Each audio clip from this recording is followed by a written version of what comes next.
Let me tell you, in a town as tough as New York, the sweet smell of success doesn't hang around too long. So when it does come through your door, you better let it in. It's a hell of a place, New York. With big lights come big dreams, big risks, but big glory. They call it the apple, and it's filled with the juices of both good and evil. It's a playground, a stage, a fantasy world, really. Make it in this town and you can shine like Lady Liberty. How sweet it is. Like the song says, you're a number one, top of the heap. But when your luck runs dry, watch out. That's when the nights grow long and the streets go cold. And when that juice turns sour, baby, it's more than your day that gets ruined. A New York minute. That's all it takes to go from the top of the heap to the bottom of the city dump.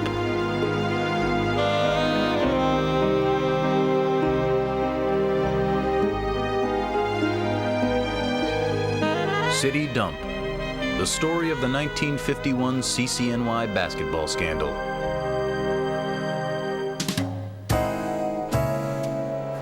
Back in the 1940s, right after the war, New York was a two-sport town. There was baseball with the Giants in the Polo Grounds, the Dodgers in Brooklyn, and the incomparable Yankees winning pennant after pennant in the Bronx. And then there was basketball, college basketball, New York City's real game. On the streets of New York, people talked baseball. They lived basketball. And for a time, no one played the game better than a bunch of hometown boys from the City College of New York, CCNY. It was a peculiar mix, basketball and City College. City was an intellectual haven, the poor man's Harvard, identified more with providing a top-flight education than for fielding successful athletic teams. The history of the school was so significant going back to the 1840s, the whole beauty of the campus, the old buildings. And I think the other thing was it suddenly was the first time for a lot of us, a Jewish kid like me from Brooklyn, dealing with blacks, dealing with Hispanics. My neighborhood was Italian and Jewish. And I really had the impression when I was 12, 13, 14 years old that that's all it was in the world. You were either Jewish or Italian. And we used to walk around the streets and meet another kid, and he'd be new in the neighborhood, say, "Are you Jewish? Are you Italian?" That was it. My father used to talk about City College in terms that were reverential. City College was a refuge for most of us. Your parents' function at that time was to make things better for you than it was for them. They didn't have the opportunity to go to college. That's what they're going to do for you. And the only college you were going to be able to go to was City College. I mean, this was a unique kind of institution. This was a place that took you in no matter who you were, no matter where your ancestors came from, no matter what your ethnic background. If you could pass the test, they took you. We were dealing here with sons of immigrants and grandsons of slaves. And you grew up knowing that City College was your out. The school was special, the student body was special, the environment was special, the sense of having to achieve was special, and the people on the team were also special because there were Jewish kids on the team, there were black kids on the team. The idea of a WASP being on the team was literally unheard of. So you were dealing with minorities who had to make it. So there was that kind of psychological as well as physical energy behind everything that the team did. City College had historically been represented by very good quality basketball teams consisting of students who could pass the entrance exams to City College and who also liked to play basketball. We had a famous coach, Nat Holman.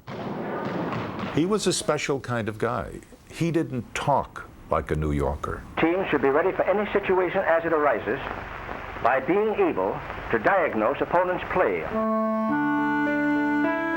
He didn't dress like a New Yorker. He was a very sophisticated gentleman. He seemed to be an English aristocrat. And there was always the question in my mind, what is he doing coaching a City College basketball team? But he was also New York. He was the cultivated side of New York. And he appreciated that these kids came out of nowhere, and that if they were to make it, he was the vehicle. He was going to help them. Under Holman, City had been to the NCAA tournament in 1947, reaching the semifinals. Now his program was building towards something more. The word started to circulate on the campus in the fall of '48. Hey, we've got some freshmen over there in that gym that are beating the varsity. Bobby Sand, Holman's charismatic assistant coach, had convinced several of New York's top basketball stars to attend CCNY. Although some quietly questioned their academic credentials, by the 1949-50 season, Sand's recruits made up the bulk of Holman's exciting team. What most identified the team was their ability to move the ball rapidly down court, to get an open shot, never to waste a shot, and to involve all 5 players on the court at the same time. Each of the players seemed to have a significant role. Irvin Dambrot, was a left-handed shooter, and it was important that once in a while, when they couldn't break through a tough defense, he could open it up from the outside with a couple of left-handed shots. Al Roth was the guy who kind of controlled the ball with Cohen. And the two of them were a great backcourt, and they were able to see the open man. Norm Major would come in, he would give them a spark for 5 or 8 or 10 minutes. He wasn't afraid to get his body roughed up under the boards, to dive, to move himself around. Floyd Lane was such a cool player, such a guy in control of himself on the court. Eddie Roman, the center, was very strong, very smart, never seemed to make a mistake on the court, always knew where to be, was always in the proper position. Eddie Warner probably was as good a basketball player as played at that time, kind of late 1940s Michael Jordan.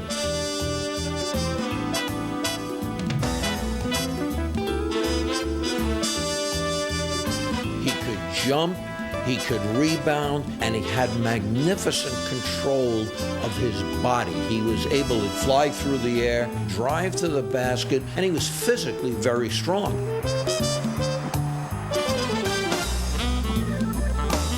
And this was really the essence of City College basketball. Give and go, keep the ball moving, go to the basket, hit the open man. 5 New York City boys representing New York City's college, playing quintessential New York City basketball. It was a city style of play. It was a great deal of ball handling, playmaking, the weave on the outside, working off the pivot. Pass, pass, pass, pass, run your offense, pass, pass, pass, bang, here's a shot.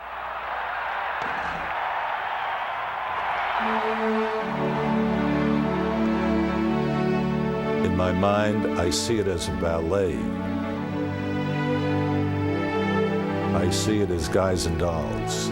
I see it as Nathan Detroit. It was quick, in your face, a tease to the left when you knew you were going to the right. It was a magnificent acting out of the culture of the city. Ethnically diverse, but with similar backgrounds, CCNY's stars embodied New York. Like the students they went to school with and the fans who rooted for them, Roth, Roman, Warner, Dambrot, and Lane came from the same hard-scrabble neighborhoods that dotted the city's 5 boroughs. They gave something of less than a mystical dimension to what it meant to be a great athlete. You could be there and you could think of DiMaggio, but DiMaggio was a god. Like Updike said, gods don't answer letters. You didn't expect that kind of identification. The Yankees did it season after season after season, and it never got boring. But this was different. The Yankees were people from another planet. These were guys from my neighborhood. These were your own sons, your own buddies. You saw them on the street, you saw them in the candy store, you saw them drinking malteds, you could talk to them, and they were the boys, they were part of the group. It was a big family. The greatest schools in the country could come after Roman, come after Roth, come after Warner. The greatest ones in the country, they wouldn't win. They just wouldn't have went because life was at the Apple. And you played with him. I played a number of times in Creston with Eddie Roman. You rooted for him as if you would root for a friend, a brother, not somebody who occupied a stature that was beyond what you can ever think to claim. Early in the 1949-50 season, the New York Times wrote of CCNY, "They do things, these Beavers. They do them knowingly, and they do them well." So well that City won its first 5 games by large margins. The basketball team represented a window on the world. The football team lost every game 59-0. We weren't much at sports, but in basketball we would kick butt. After the new year, the winning continued. An upset of St. John's, the country's top team, propelled CCNY to its highest ranking of the season, 7th. As the Allagaroo, CCNY's original and distinctive battle cry, grew louder and stronger. Allagaroo, garoo, garah, Allagaroo, garoo, garah, Allagaroo, Allagaroo, Allagaroo, garoo, garah, with a lot of histrionics and leaping and jumping. Midway through the season, the talented young Beavers were surprisingly the best team in the country's premier basketball city. And they had done it during an era when every school's goal was to play its final game in the world's most famous arena. New York City, that's where basketball was king. People would go to the old Garden just to hang around the rotunda or the lobby, whatever you call the damn thing, and they just hang down there. The PA system be on, and it'd be saying, standing room only. It was the indoor arena of America. Heck, we had 18,000 people at the Garden every single night, night in and night out. It was the hottest ticket in New York from early December until late March. It was like a medieval fortress. You could have had the Lions and the Christians do battle there with steep banks of stairs and pillars that obstructed your view. Used to go up brown bagging, 25 cents up the back, 3 games. I can remember looking at the other end of the Garden and the lights from lighting cigarettes. I always remember it was dark and you always see all these cigarettes being lit. One thing I always remember at the Garden as a kid is the cigar smoke for the moment, just billows of it all over the place. I mean, you would look through that with the lights burning off the hardwood. That's all that people talked about in the winter, was college basketball. The Knicks were just forgotten. The Knicks were shunted off to the 69th Regiment Armory. They played there every Saturday night because the Garden had college basketball doubleheaders. 750,000 people saw 41 college doubleheaders in the Garden last season. We had doubleheaders at the Garden 2-3 times a week. City College was a nationally rated team. So was NYU. So was St. John's. So was Manhattan. So was LIU. So you had 5 schools in the city that were nationally ranked. All these schools all played in the Garden, all had great teams, all New York City bred. We had enough basketball, we could have played just each other in New York City and sold out the Garden. Kids growing up in the neighborhood rooted for different college teams. You were a St. John's fan. You were an NYU fan.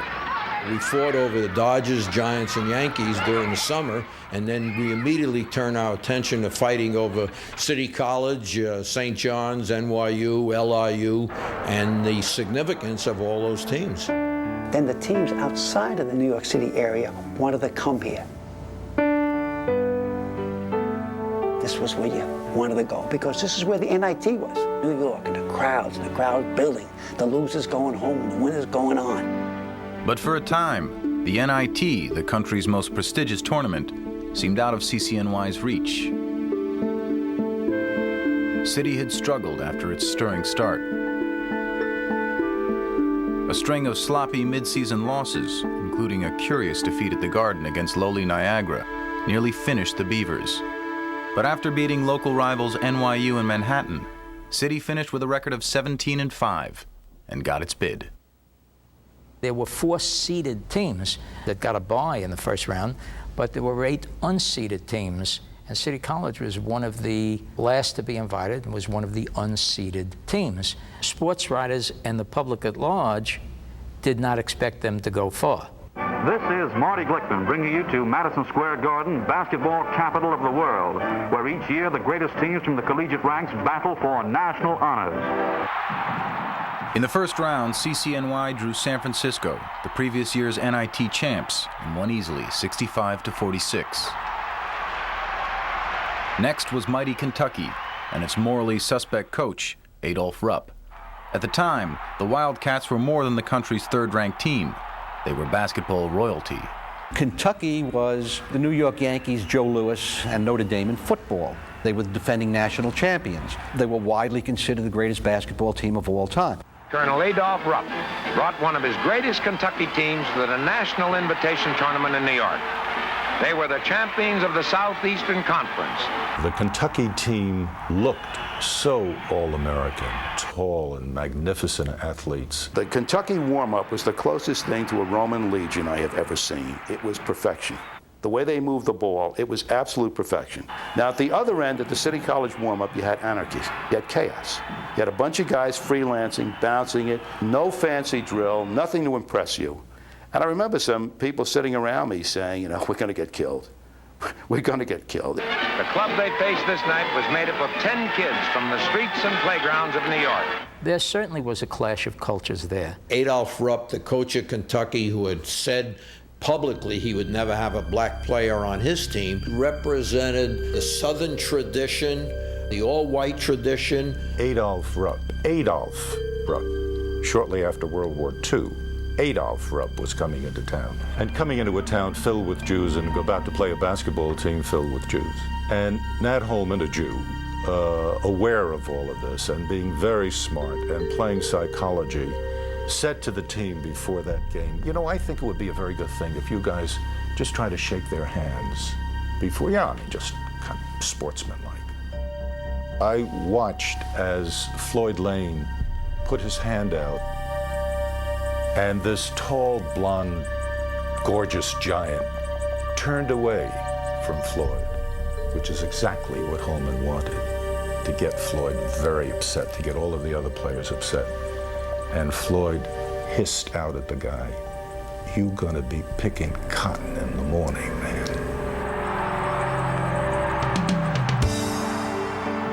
The City College team went out there with two missions. Number one, win the game. Number two, stuff it to Adolph Rupp. It was no contest. Slow-footed and bewildered, Kentucky couldn't handle City's quickness. The final score was 89-50, the worst defeat ever handed to a Rupp-led Kentucky team, and the greatest triumph in the history of City College.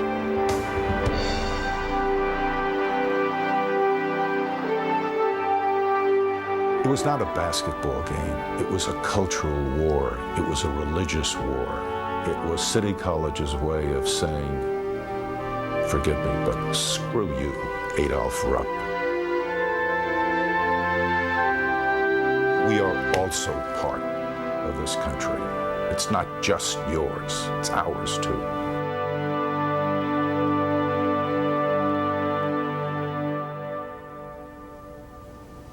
After Kentucky, anything was possible in the world. Anything was possible. Bring on Bradley. Who cares what the odds are? The odds are for suckers. What you felt then was 5 street kids from New York, 3 Jews and 2 blacks, were about to whale the shit out of Middle America.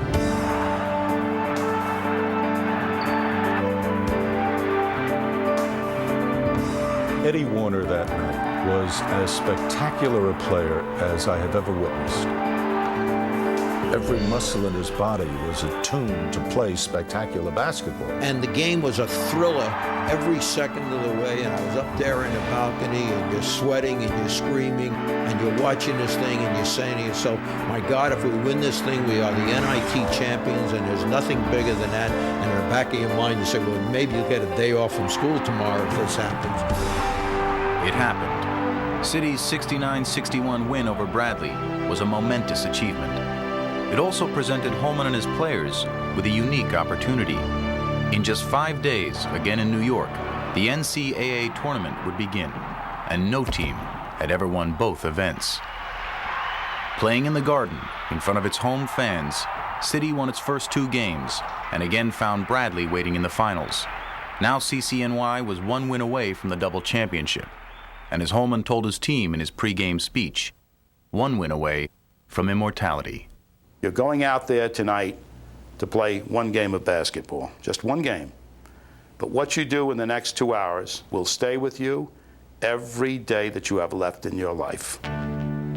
Seeking revenge, Bradley played City much tougher than the NIT championship game. But the Beavers had just enough left to hold off the Braves and won 71-68. That's it, as City wins and becomes the first team ever to make basketball's Grand Slam. How many things do you have happen in your life up to that point that are really that important? It was the most important thing in our lives. City had accomplished the impossible. Classes were canceled, and the team and its coach were the toast of the town. When City College of New York won the basketball championship, there was just an outpouring of affection for the team, of course, and for its very brilliant coach, Nat Holman. So let's hear it, New York. Here is Nat Holman.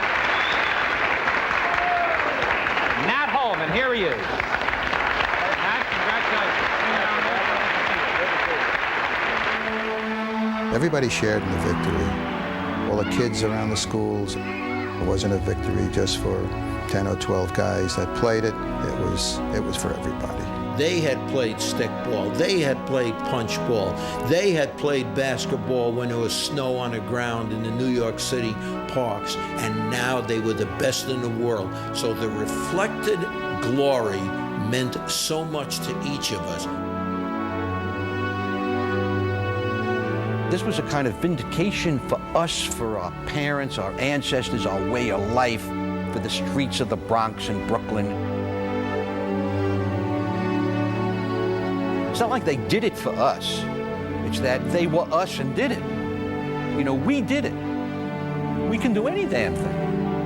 It was right that poor people could be given an opportunity for an education and an opportunity to demonstrate to everybody else in the country that people like us, blacks trying to make it, Jews trying to make it, could make it in America, that we were as good as anybody else. And that, to me, was and is America.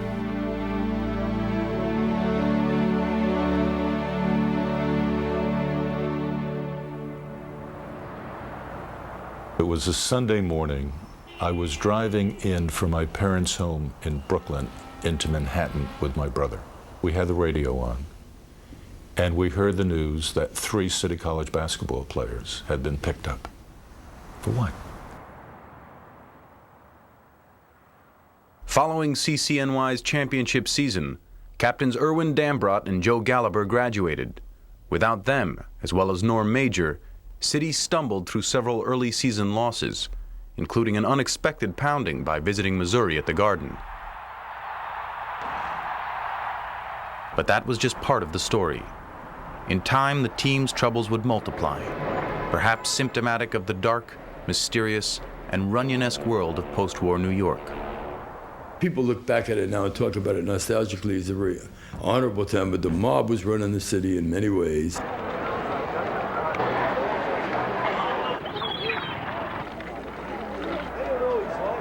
They used to rate their neighborhoods by which gangsters had come from where. I'm from East New York. That's where Murder Incorporated was. Very proudly, like this was a badge of honor to have grown up. And bookies were part of the neighborhood too. Betting was very, very well established in these neighborhoods. To a certain extent, there was an allure to this underbelly, this quasi-criminal element. So really you were caught in between these solid brickwork, middle-class values and the other values that we find somehow outside, on the streets, in the neighborhoods, the schoolyards, the pool rooms. What a lot of us try to do is walk the fine line. So we'd go out, we'd be someplace we're not supposed to be, talking to people our parents wouldn't approve of, making bets, you know, $1 at a time or whatever. And then you go home, and now you're the nice Jewish boy from the Bronx and doing your homework and trying to get good grades and so forth. At first, Basketball was just a small part of that betting scene. Then newspapers began printing point spreads. When some teams came in from different parts of the country and didn't have a very good reputation as a basketball team, it wasn't enough to bet on who was going to win and lose, but by how much. Until then, you couldn't get anyone to bet the game. If a powerhouse were playing a mediocre team, I mean, who wanted to bet the mediocre team? If you have the point spread, now you make them a 12-point, 15-point favorite. Every game becomes an even money proposition. So once you have the point spread, now gambling becomes very attractive. It's called Madison Square Garden, and to locate it precisely, it's on 8th Avenue between 49th and 50th Streets, New York City. To identify it, well, you might begin by saying it's America's most famous sports arena, indeed the most famous in the world. But it's more than that. Gamblers and bettors and hustlers and con men. I mean, that's who turned up at that garden night after night. And we knew about point spreads, and we knew it wasn't just to give the reader of a newspaper an idea of who the favorite team was. By making the games bigger and bigger, they drew the attention of gamblers as honey draws flies. When I'd go into the garden to broadcast those doubleheaders, around me, all I could hear was, what's the price? Has it moved up? Has it come down? I used to do ball games where the price might be $18.20. The crowd around me, with 20 seconds to go or 15 seconds to go, is uproarious. And the place was a bedlam. Teams had the ball and wasn't shooting, and people were saying, shoot, shoot. With only minutes left to play, one of the backcourt men threw a pass into a man cutting to the basket, and the ball eluded the man by an inch or two, just barely. The ball turns over to the team that was trailing. A guy down front yells out in a voice you could hear throughout the entire Madison Square Garden, "Stupid Eddie, what the hell are you doing? You're already 4 under the spread." The garden erupted in laughter. There wasn't any doubt in anybody's mind what this guy meant. Everybody knew what he meant. Yes, somebody always wins, and when somebody wins, somebody loses. Now, once you have the point spread, it becomes possible to control the games. That's where the racketeers, the fixers, came in and contacted some of the leaders on the teams, or the men who had contact with the fellows who played ball.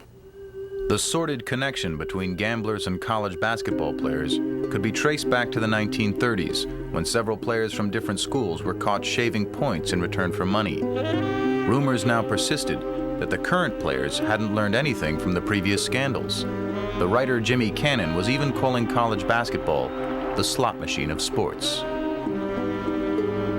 It was enough to persuade authorities to take a closer look. The office had been concerned about the possibility of corruption in college basketball.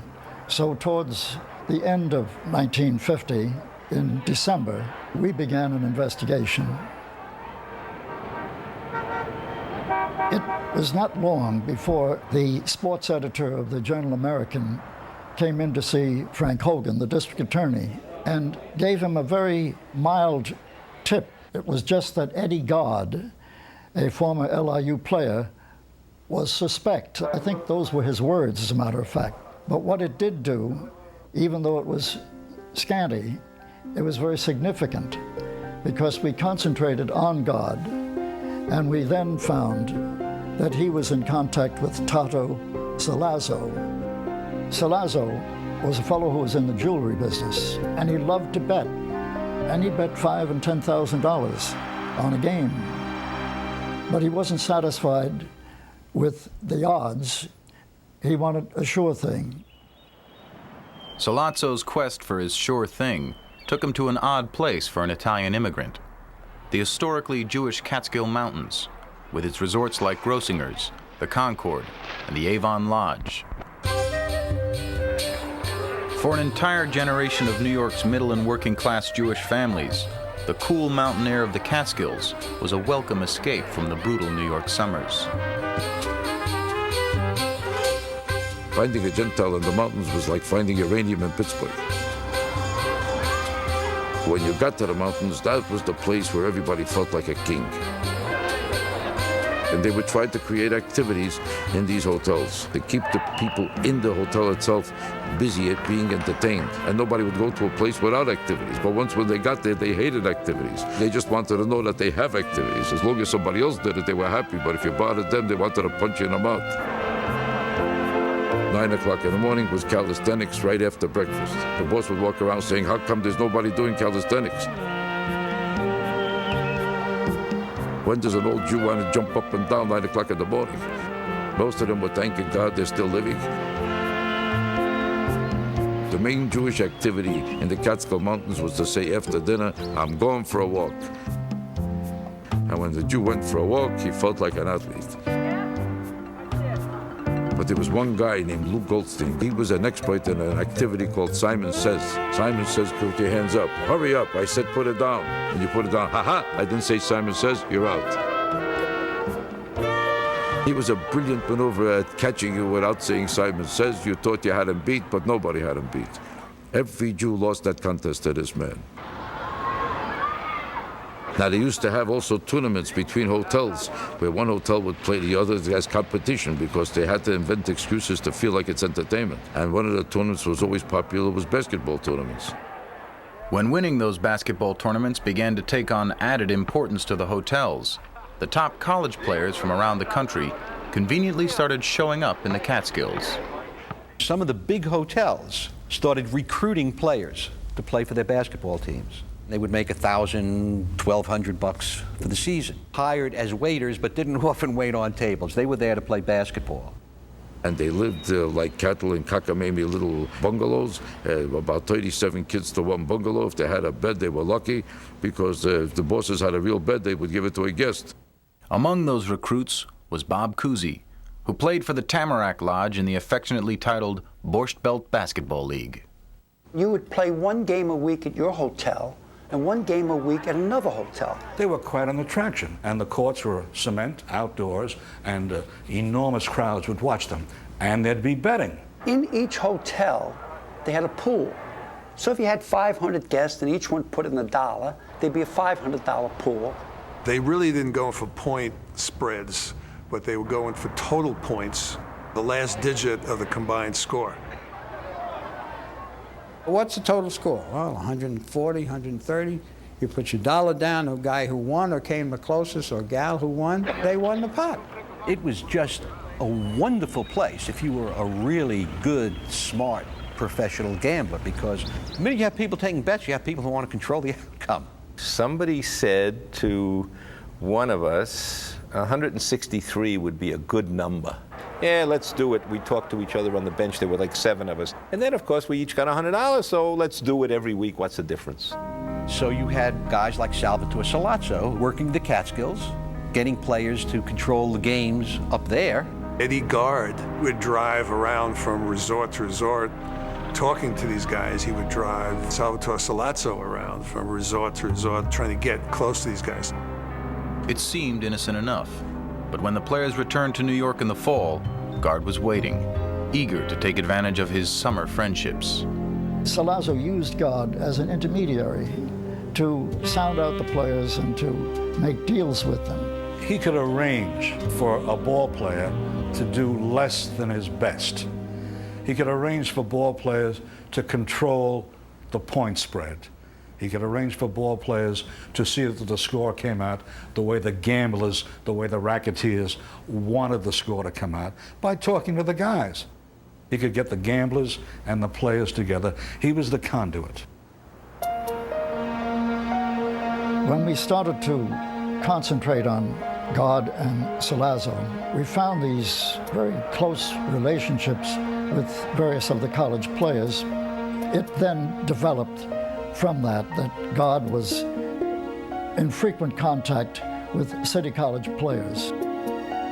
The names of Eddie Roman, Al Roth, and Ed Warner were now appearing in more places than just the box score, and the reason was Eddie Gard.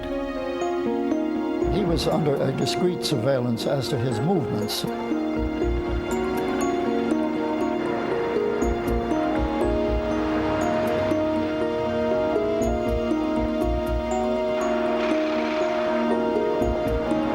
If he drove, He was followed by detectives in a car, and we had also put in some wiretaps on the residences of a couple of the City College players. We tapped Salazzo's business and residence telephones, and we found conversations between them talking about whether or not he had made a deal with the players, and advising Salazzo how he could bet, that if they were favored, let's say by 8 points, Salazzo could bet on them to go under the points.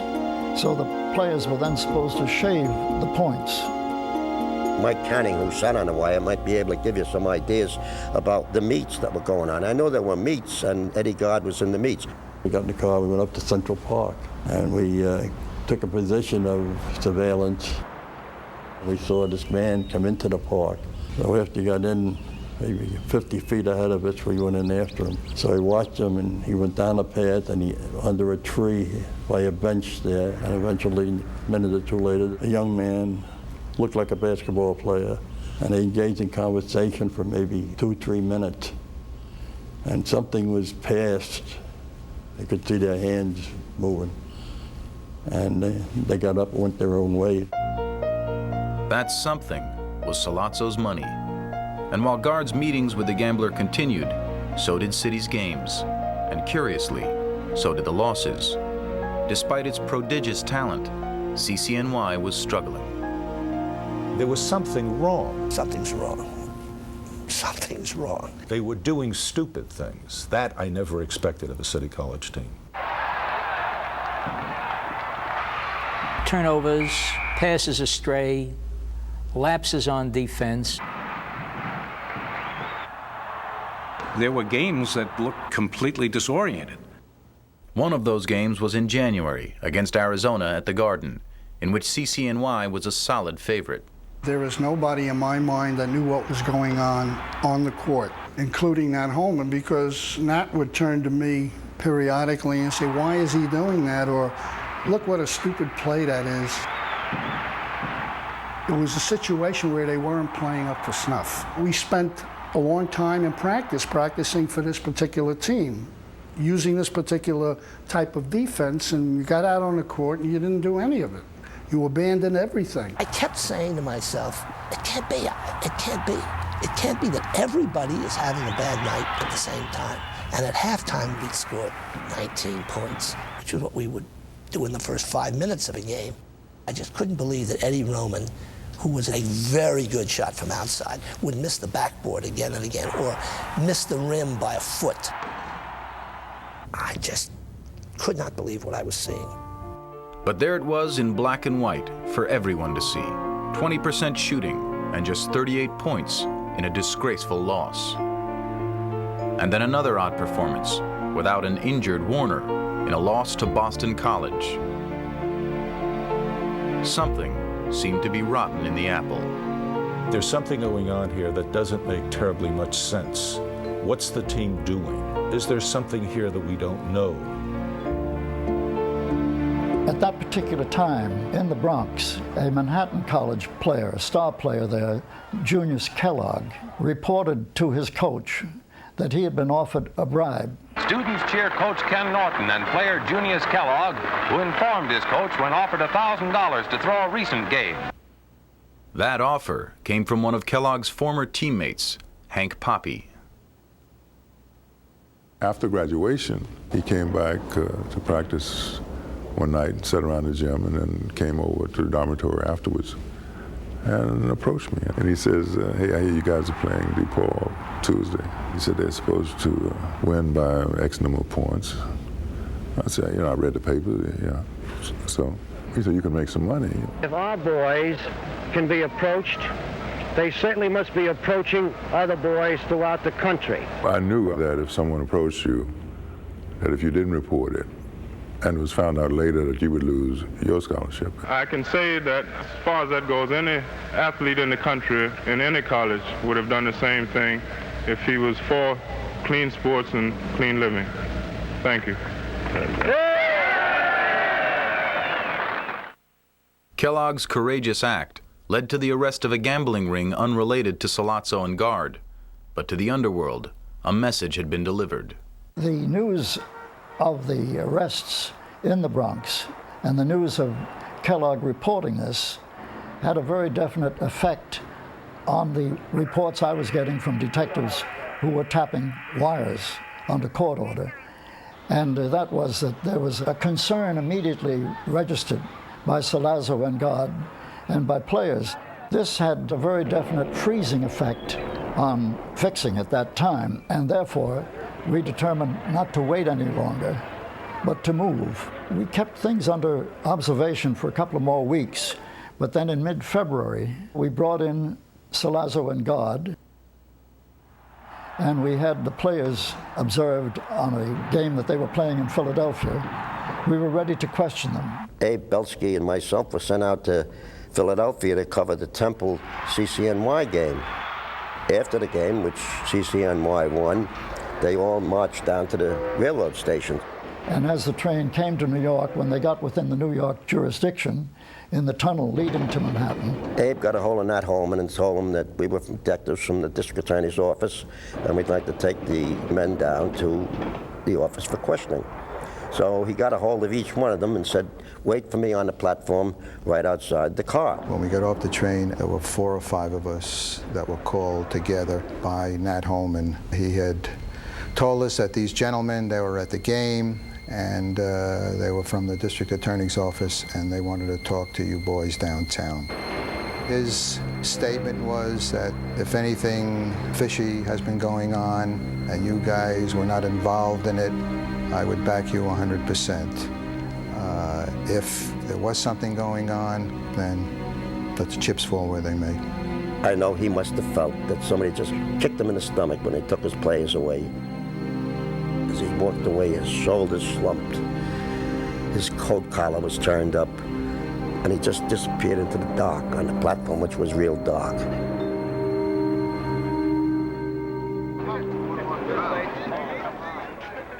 We were brought down to the district attorney's office.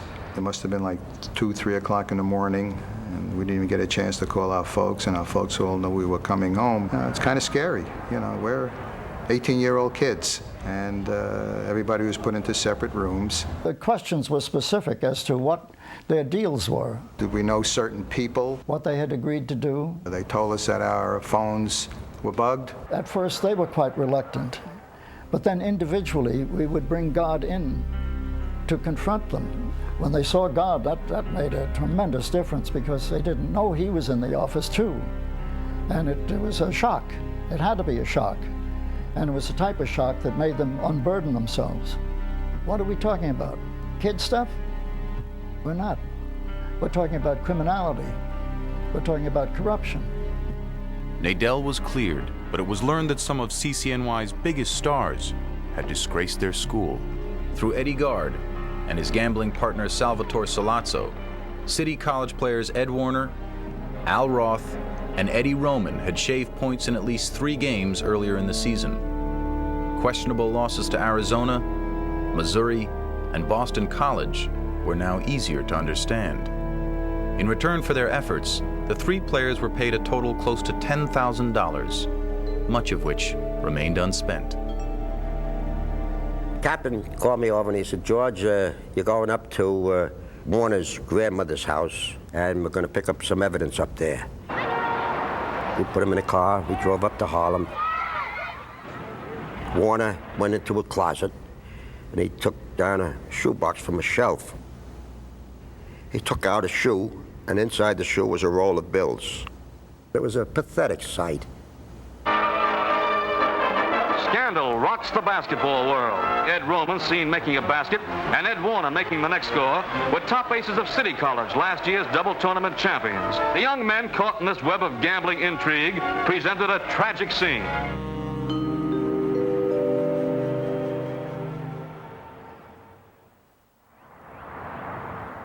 We went to school on Monday. It was as if this great cloud of gloom had settled over the whole campus. People didn't know what to say. Most of us were stunned. Complete shock.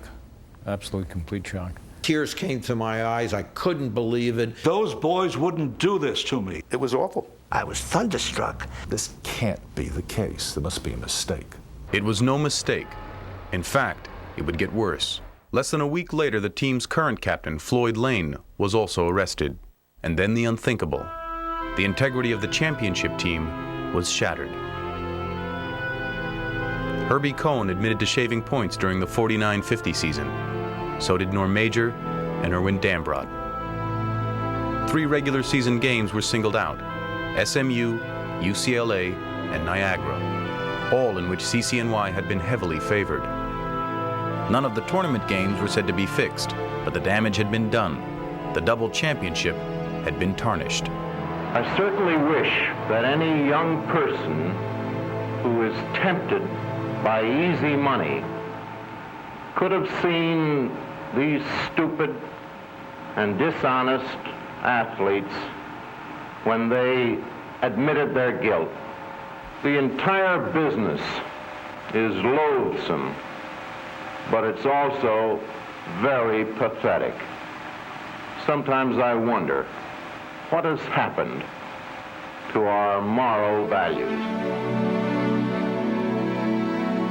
Because the players cooperated, the courts acted with leniency. Out of the guilty 7, 5 received suspended sentences. Al Roth was sentenced to 6 months, but got off by enlisting in the Army. Ed Warner would go to jail for half a year, but all would live with their mistakes forever. Now here they were, they owned the world. And then all of a sudden, they're thugs. They're disgraced from the very top to the very bottom, just like that. It went beyond just the team. It went to everything we believed in. These guys weren't just winning, they were winning for goodness, they were winning for ethnic mixture, they were winning for the idea that poor kids can do well, and all of a sudden, the whole thing turned to dust. This was the representative of the college, and that it should fail after having succeeded so magnificently was truly betrayal on a biblical level.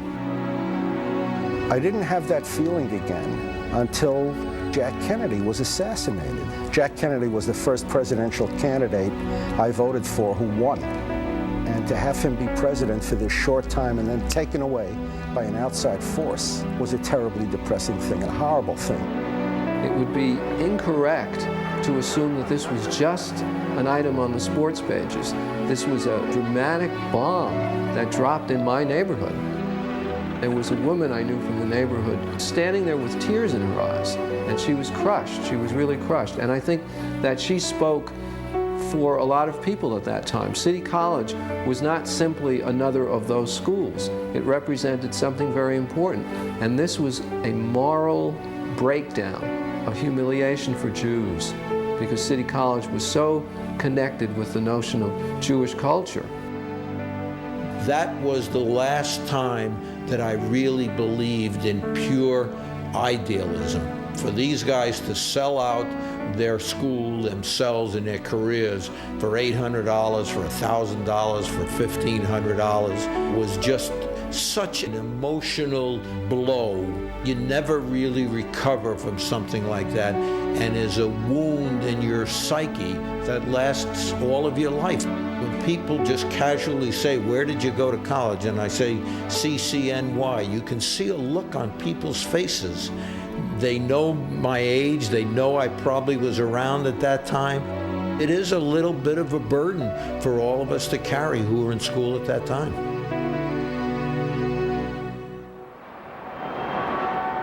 In the months that followed, more players from other city schools were caught in the scandal's web. Long Island University was hit the hardest. 3 of its players were arrested, including its All-American center, Sherman White, who paid the heaviest price. Because he already had a petty juvenile record, White spent a year in prison, ending his professional dreams. If there had been no scandals, the Knicks would have had a territorial choice in those years. If they had drafted Sherman White, I'm convinced that they would have beaten George Mikan's Lakers. The Knicks would have won 2, 3, 4 championships, maybe more. Sherman White would have been an all-star in the NBA, maybe the best player in the NBA.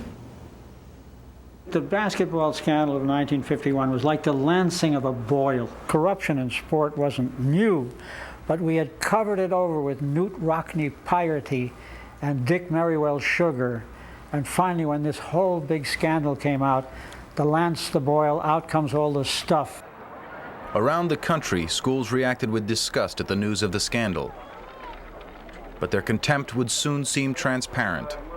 In July of '51, it was learned that corruption had even reached America's heartland, where the seduction of gambling proved too much for the vaunted Braves of Bradley. Kentucky fell next, even though Rupp had piously claimed that no New York gambler could touch his boys with a 10-foot pole. The reality was the damage to college basketball could have been worse. For every school implicated, many were left untouched. And for every player who was banned from the NBA, others were welcomed, even though rumors had them just as dirty. In the end, many reputations were soiled, but CCNY's was ruined.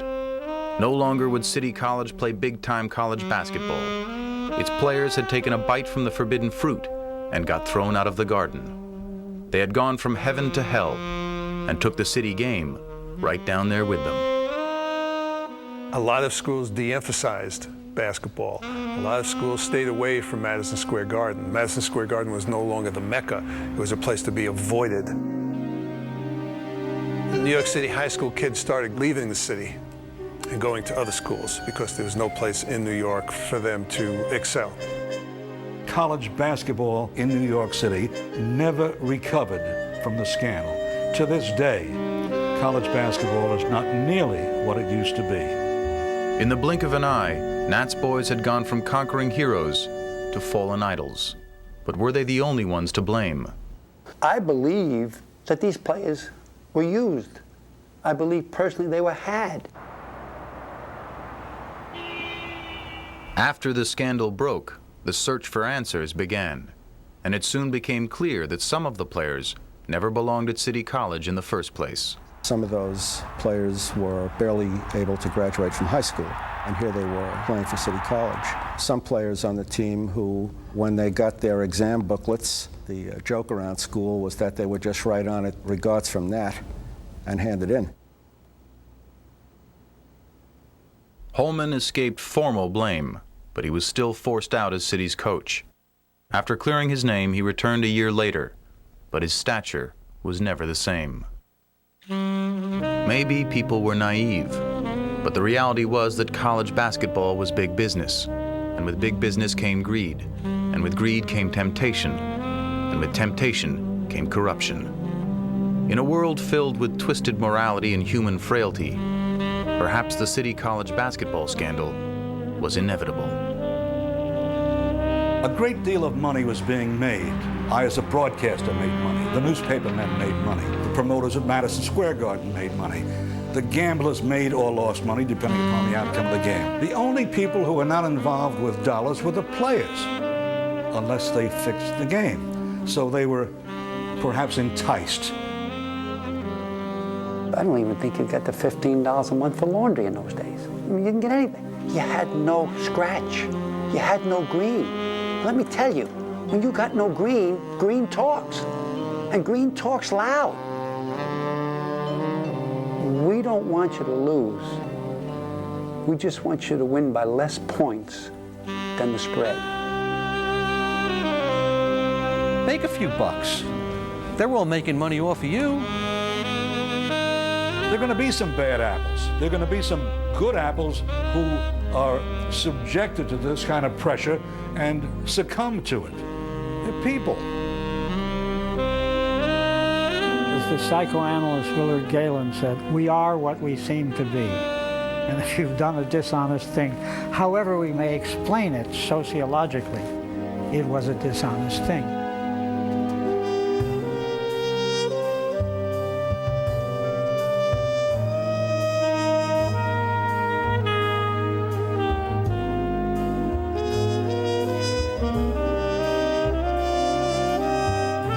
Mistakes. There was bad judgment, but they were not evil people. You know, in a real sense, the scandal reflected the reality of New York because it was all there, the good and the bad thrown together. It is reaching for the apple when you're told not to go for the apple and biting into it when you know that it contained both the juices of good and evil.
In association with Black Canyon Productions, this has been a presentation of HBO Sports, the network of champions.